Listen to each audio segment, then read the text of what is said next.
ketika kita ingin memasukkan anak kita ke sekolah dasar, khususnya dari TK, itu kan tentunya orang tua itu harus prepare, siap. Kita sebagai ibu, sebagai wanita itu biasanya khawatirnya itu berlebihan gitu. Kalau berdasarkan pengalaman, anak-anak itu siap bersekolah atau tidak itu berdasarkan kesiapan orang tua. Ada juga yang tidak percaya bahwa putrinya itu sudah mengalami menstruasi gitu. sampai pada akhirnya itu belum, tapi ketika kami cek itu memang sudah. Kalau orang tua bersikap terbuka terhadap sekolah, dalam hal ini konsultasi dengan wali kelas, insya Allah aman untuk ananda di sekolah gitu. Namun ketika orang tua kadang-kadang kita sebagai orang tua sibuk dengan kegiatan kita, sehingga justru anak-anak yang membutuhkan di saat-saat seperti itu kadang terlewatkan.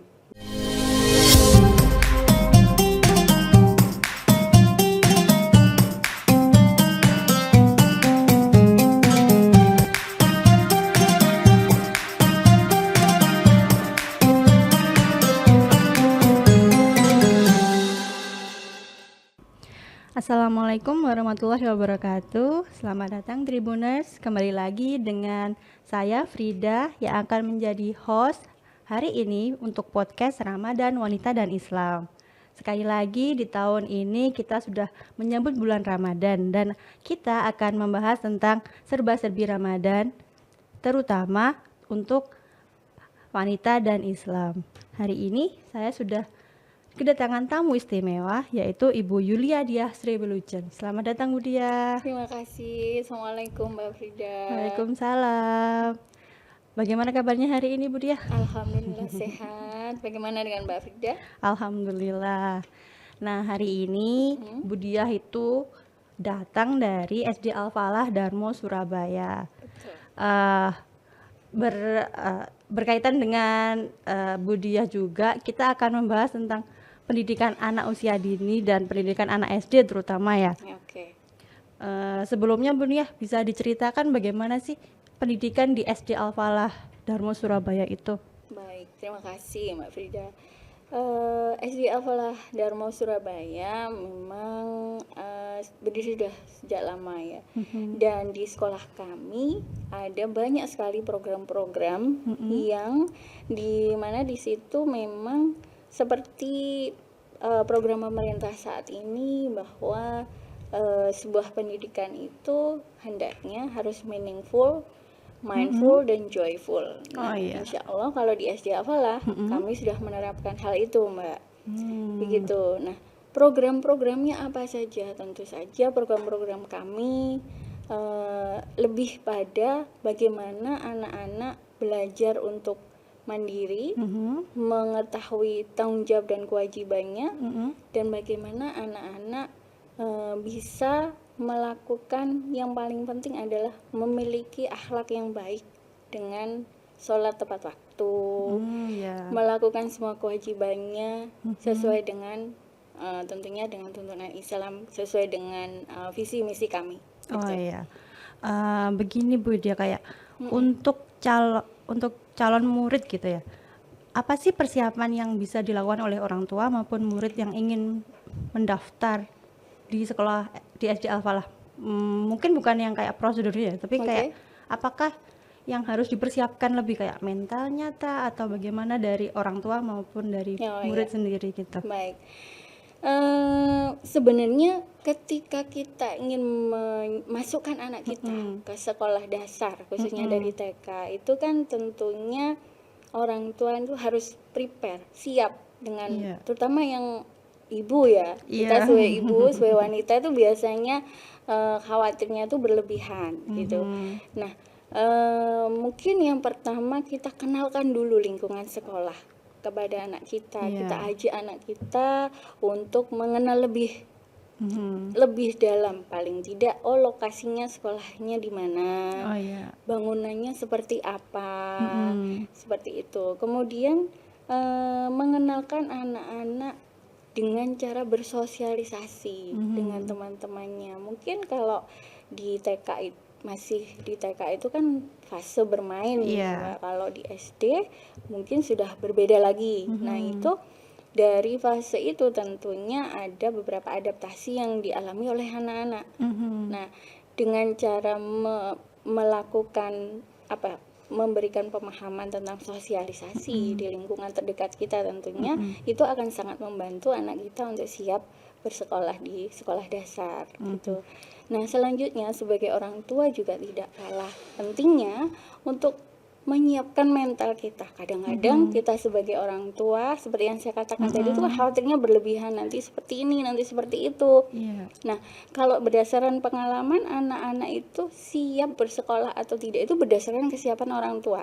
malah harus orang tuanya siap dulu ya. Betul. Jadi ketika orang tua itu bismillah sudah siap nih anak saya masuk ke SD itu tidak pakai menunggu dulu. Biasanya hari pertama tuh Mbak, kami banyak sekali wali murid yang menunggu di depan kelas. Nah, itu biasanya kami para guru itu mempersilahkan memang di pertama kali masuk, namun tidak ditunggu selama sehari full begitu. Nah, ada jam waktunya gitu ya, betul waktunya. Itu tujuannya sebenarnya pada kemandirian anak-anak gitu. Kalau ada orang tua tentunya anak-anak akan berbeda sikapnya gitu, karena sedikit-sedikit akan keluar, kemudian juga merasa lebih nyaman dengan orang tuanya dibanding dengan teman-teman baru dan gurunya tentunya.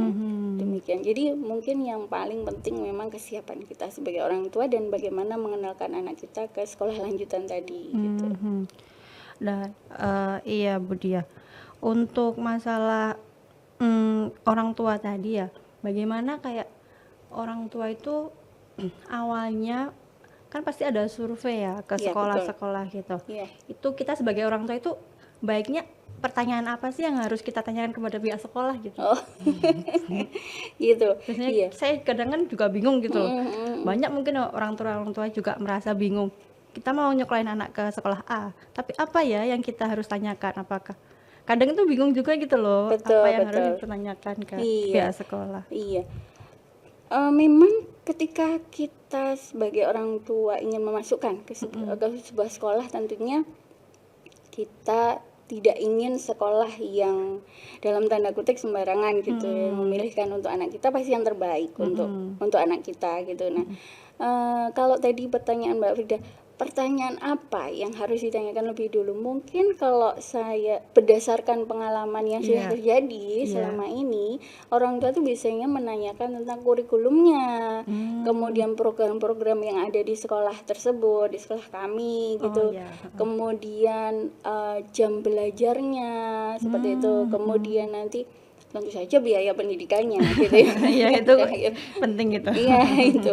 Kemudian ada fasilitas apa saja yang bisa diperoleh oleh anak-anaknya gitu, oleh putra-putri mereka gitu. Baik. Nah, menyambung ya Bu Dia ya, karena kan anak kan sudah masuk sekolah nih. Sudah naik kelas gitu, kayak sudah berkembang kayak di sekolah Al-Falah gitu. Nah, bagaimana kayak mungkin ya kita nggak tahu. Karena kan sekarang kayak usia pra-remaja itu kayak mundur ya, kayak percepat gitu loh. Adakah kayak bagaimana penanganan sekolah kalau anak-anak sudah menstruasi atau akil balik bagi yang perempuan maupun yang laki-laki? Baik.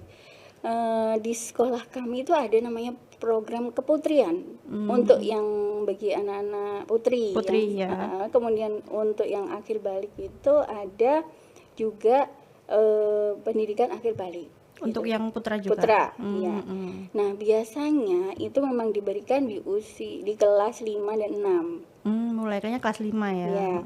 Namun dalam perkembangan saat ini ada beberapa siswa kami belum kelas 6 itu sudah belum kelas 5 itu mereka sudah haid atau datang bulan, sudah mengalami menstruasi tersebut. Nah, itu program keputrian itu diberikan ketika anak-anak yang sedang mengalami mens itu otomatis kan tidak mengikuti sholat ketika sholat duhur berjamaah untuk pada hari Jumat seperti itu. Nah, itu dibimbing oleh ustadz-ustadzahnya. Dalam hal ini guru BK selaku konseling itu memberikan materi-materi tentang bagaimana menghadapi masa-masa pertama menstruasi, apa saja yang harus dilakukan, kemudian wajar tidak terlalu kecil sudah datang bulan Iya, seperti heeh. itu kan ketakutan anak-anak itu kadang-kadang tidak terjawab oleh orang tua mereka Oh gitu. iya. Nah, sebenarnya hal yang paling penting untuk mengedukasi anak-anak adalah kita bersikap terbuka. Oh iya, Jadi heeh. terbuka, terus anak-anak jujur dengan semua yang dialami anak-anak, nah anak-anak akan terbuka dengan kita. Bahkan di sekolah kami itu ada mungkin karena usianya itu sebenarnya Waktunya ya. belum waktunya, namun karena sudah datang bulan akhirnya tidak mengerti apa sih yang harus dilakukan sehingga mohon maaf tidak melakukan apa yang seharusnya dilakukan kalau ketika menstruasi. Nah seperti itu akhirnya kami pihak sekolah melalui wali kelas dan juga BK selaku konseling menghubungi orang tuanya, kemudian kami memberikan beberapa masukan yang memang sebenarnya peran orang tua itu sangat penting di situ. Jadi anak-anak itu kadang-kadang mohon maaf kalau biasanya di sekolah itu mereka memang saling bertukar pendapat dengan temannya ketika haid gitu. Apa yang harus dilakukan dan semuanya. Namun memang bagaimana ketika bersuci, mandi besar seperti apa setelah haid, kemudian apa aja yang harus dilakukan ketika haid gitu, itu kan Belum tidak tahu diketahui, belum mendalam pemahaman mereka. Nah itu yang kami berikan gitu Mbak.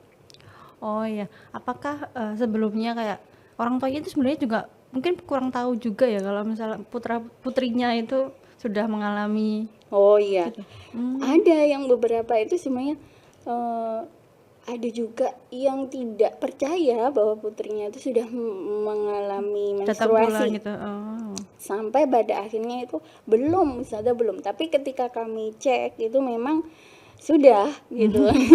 Kadang kalau yang pertama itu kan memang belum yang seperti apa gitu. Nah itu akhirnya orang tua baru oh iya, terus bagaimana yang harus dilakukan apa. Nah seperti itu. Kalau orang tua bersikap terbuka terhadap sekolah, dalam hal ini konsultasi dengan wali kelas, insya Allah aman untuk anak-anak di sekolah gitu. Namun ketika orang tua kadang-kadang kita sebagai orang tua sibuk dengan kegiatan kita sehingga justru anak-anak yang membutuhkan di saat-saat seperti itu kadang terlewatkan. Nah biasanya tuh Mbak kalau memang yang perempuan tuh biasanya kelihatan kan anaknya Kalau sudah masa pubertasnya, mensnya tuh. Tapi kalau untuk yang laki-laki akhir balik itu biasanya kan tidak nampak. Banyak orang tua juga yang tidak siap ketika putranya itu sudah mengalami akhir balik. Jadi masih merasa masih kecil, belum akhir balik, belum waktunya seperti itu. Nah, itu kami berikan edukasi parenting kepada untuk orang tuanya. Ya. Jadi bagaimana menghadapi anak-anak yang sudah akhir balik. Di samping itu untuk edukasi yang diberikan ke anak-anak ada melalui guru pendidikan agama Islam, sholat akhlak itu mengupas tentang akhir balik itu. Oh, kalau di SD Al-Falah itu memang pembelajarannya dipisah ya antara putra dan putri ya? Betul sekali, dari kelas 1 kami pisah. Namun di beberapa kegiatan juga masih bertemu, seperti baca Al-Quran itu kan setiap hari setiap hari dilakukan dan bertemu. Namun memang anak-anak kami sudah terbiasa dengan kondisi itu. Jadi ketika berkelompok gitu Mbak dengan sesuai dengan misalnya oh ini juz 1, ini jilid berapa, ini Al-Quran berapa gitu. Mereka langsung misah sendiri, ini yang perempuan yang laki. Walaupun itu satu kelompok gitu. Begitu. Jadi kalau misal bagi orang tua lebih itu ya, lebih secure gitu ya. Soalnya kan sudah dipisah-pisah gitu loh. Apalagi untuk pendidikan mungkin masalah pubertas juga kan mungkin kalau masih kecil kan kayak malu-malu gitu ya kalau dibahas ada yang cowok, ada cewek seperti itu. Iya, betul. Itu jadi dan bagaimana memahami anak yang baru transisi masa itu saya sebut masa transisi ya karena anak-anak yang mengalami itu tentu saja emosinya akan berbeda dengan anak-anak yang belum mengalami. Nah, itu biasanya lebih dekat dengan guru BK. Jadi guru BK juga cowok, ada laki-laki perempuan juga ya? Untuk pernah ada laki-laki dan perempuan, namun untuk saat ini masih ada perempuan saja. Baik. Lanjut Bu Diah ya. Iya. Ini kalau untuk kasusnya saya nih, sebagai kayak keluarga muda yang baru memiliki putri atau putra gitu. Persiapannya untuk mempersiapkan anak sebelum masuk sekolah itu pendidikan di rumah gitu, apa ya tipsnya mungkin dari Bu Diah yang praktisi pendidikan gitu? Waduh, praktisi pendidikan. Berdasarkan pengalaman yang ada di sekolah nih Mbak, itu ada kemarin baru 2 hari yang lalu itu ada putranya itu masih usia 2 tahun, tapi orang tuanya sudah berkeliling untuk mencari sekolah bagi anaknya. Itu ada. Dan waktu itu saya sendiri itu merasa surprise ya, karena baru kali ini ada seperti itu. Artinya sekarang kalau saya melihat memang pasangan muda itu lebih aware terhadap pendidikan anaknya, pendidikan putra-putrinya nanti. Mungkin yang harus disiapkan yang pertama komunikasi dengan pasangan tentu saja, karena dalam menentukan sebuah sekolah atau pendidikan yang mau seperti apa nih, mau masuk di umum atau masuk di sekolah yang basicnya agama, itu tentu saja harus sepakat terlebih dahulu. Nah, jika sudah sepakat, karena kalau tidak sepakat nanti berdampak pada anak. Itu diakui atau tidak dari pengalaman kami memang sangat berdampak Mbak, ketika ayahnya tidak menghendaki di sekolah yang berbasis agama, sedangkan mamanya ingin di sekolah yang berbasis agama. Itu diakui atau tidak dalam proses itu pasti mengalami kendala untuk Ananda gitu. Nah, jadi harus bersepakat dulu nih dengan pasangan Mbak Frida gitu. Nah, kemudian yang berikutnya menentukan tentu saja survei sekolah dulu menurut saya. Jadi survei sekolah yang dari sekolah yang terpilih misalnya 5 besar dulu. Nah, itu bertanya lebih detail tentang apa saja program yang ada di sekolah itu, bagaimana nanti outputnya, apa saja fasilitasnya, bagaimana pola pendidikan yang ada di sekolah tersebut. Nah, dari situ tentunya kita bisa membandingkan satu sekolah dengan sekolah yang lain. Nah, gitu. Kemudian tak kalah pentingnya lagi adalah kenyamanan bagi putri kita, anak kita. Itu juga kadang-kadang orang tua itu terlalu memaksakan. Kadang ada orang tua karena sekolahnya ini yang paling favorit dimasukin situ gitu. Padahal mungkin anaknya padahal anaknya nggak nyaman di situ. Kadang ada yang begitu. Jadi alangkah baiknya juga ketika orang tua sudah bersepakat, maka menanyakan kepada anaknya suka atau tidak, ingin sekolah di sini atau sini. Kan ketika survei kita sudah mengajak anak kita untuk mengenalkan sekolah tersebut begitu. Jadi mungkin itu yang perlu disiap. Yang tak kalah pentingnya mengajarkan kemandirian sejak di rumah tentu saja. Jadi kalau kita kalau apalagi masih putra pertama hanya satu, itu kan perempuan itu lebih overprotective gitu ya. Jadi ingin semuanya kita penuhi, padahal yang kasih sayang itu tidak harus diimplementasikan seperti itu gitu. Justru itu membuat anak kita akan tidak menjadi anak yang mandiri, dan itu yang harus disiapkan juga dari seorang ibu. Karena saya dulu juga pernah mengalami hal itu, Mas. jadi itu tidak akan menjadikan anak kita menjadi anak-anak yang seperti tangguh gitu. Kalau apa-apa disiapkan. Gitu. Jadi kita memang harus memberikan keleluasaan pada anak kita. Mungkin tidak seperfect yang kita inginkan, tapi itu memang bagus untuk kedepannya. Dari situ anak kita kan belajar tentunya gitu. Jadi itu mungkin yang perlu lebih disiapkan untuk keluarga muda. Jadinya lebih kayak kita ingin yang terbaik untuk anak, tapi juga kita harus melihat dulu bagaimana dengan kondisi anak kita gitu ya. Betul. Udah, jangan memaksakan, nanti kasihan juga ya anaknya. Karena dari pengalaman ada juga nih sekolahnya sangat favorit gitu, mahal gitu kan. Iya. Namun ketika sudah masuk hanya 1 bulan, nggak sampai 1 bulan, 1 minggu bahkan di sana itu sudah ingin keluar, ingin pindah. Nah itu kan artinya anak sebenarnya tidak nyaman di situ, namun kita sebagai orang tua memaksakan kehendak kita. Itu sayang sekali gitu. Iya. Gitu sih Mbak. Baiklah Tribuners, itu tadi kita bincang-bincang kita dengan Bu Diah tentang pendidikan anak, khususnya anak SD, dan bagi para keluarga muda mungkin bisa dipersiapkan dari sekarang ya bagaimana nanti rencana untuk pendidikan anak ke depannya, nanti persiapannya sebelum masuk SD dan sebagainya. Dan sebelumnya Bu Diah terima kasih banyak waktunya. Sama-sama Mbak Frida, senang sekali bisa sharing di sini. Terima kasih ilmunya juga, dan bagi Tribuners sampai jumpa lagi di lain waktu di podcast Ramadan Wanita dan Islam. Wassalamualaikum warahmatullahi wabarakatuh. Waalaikumsalam warahmatullahi wabarakatuh.